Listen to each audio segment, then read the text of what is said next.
Hello, আসসালামু আলাইকুম। তো অনেক আছে যে ওয়াইফাইয়ের পাসওয়ার্ড জানা সত্ত্বেও অনেকে ব্লক করে রাখে, যার জন্য ইউজ করতে পারে না। তো আজকে আমি দেখাবো যে কীভাবে আপনারা পাসওয়ার্ড জানার পরও যাদেরকে ব্লক করা হয় তারা কিভাবে আনব্লক করে ওয়াইফাই ইউজ করবেন। তো প্রথমে আপনাদের যা করতে হবে, সেটিংসে যেয়ে ঢুকতে হবে। সেটিংসে যাওয়ার পরে আপনাদের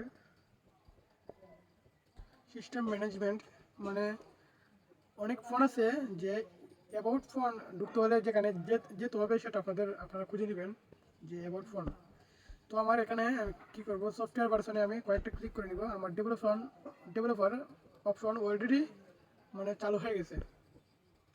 তো যাদের যাদের চালু আছে তো তাদের লাগবে না, আর যাদের চালু নেই তারা কি করবেন, এইখানে অ্যাবাউট ফোনে ঢোকার পরে বিল্ড নাম্বার বা বিল্ড ভার্সন থাকবে, বা অ্যান্ড্রয়েড ভার্সন হলে হবে না, বিল্ড ভার্সন লেখা থাকবে বা সফটওয়্যার ভার্সন লেখা থাকবে। তো ওই জায়গায় আপনারা 4-5টা একসাথে কয়েকটা ক্লিক করে নেবেন। ক্লিক করার পরে আমার মতো ডেভেলপার অপশন চালু হয়ে যাবে। তো চালু হওয়ার পরে আপনারা ডেভেলপার অপশনটি চালু করে নেবেন। ওকে, দেওয়ার পর মনে করেন যে আপনার যে ওয়াইফাইটা আছে আমার রিচম্যান, তো আমি এই রিচম্যানটা ওয়াইফাইটা আমি ইউজ করতেছি। তো যখন মানে ওয়াইফাইয়ের মালিক জানতে পারলো যে ওয়াইফাইটা অন্য কেউ ইউজ করতেছে, তখন কী করলো যে আমাকে ব্লক করে দিল। তো ব্লক করে দেওয়ার পরে আমি কি করব যে এখানে ওয়াইফাই নন পারসিস্টেন্ট ম্যাক র্যান্ডমাইজেশন এই অপশনটা চালু করে দেবো।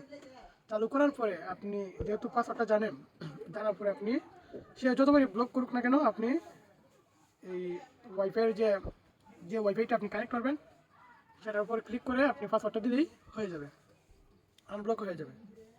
মানে এই অ্যাড্রেসটা ম্যাক অ্যাড্রেস, তো এটা মানে র্যান্ডমাইজেশন, মানে অনেকগুলো ম্যাক অ্যাড্রেস তৈরি করতে পারে, যার জন্য আপনারা মানে এইটার মাধ্যমে লক করা ওয়াইফাই আপনি আনব্লক করে ইউজ করতে পারবেন।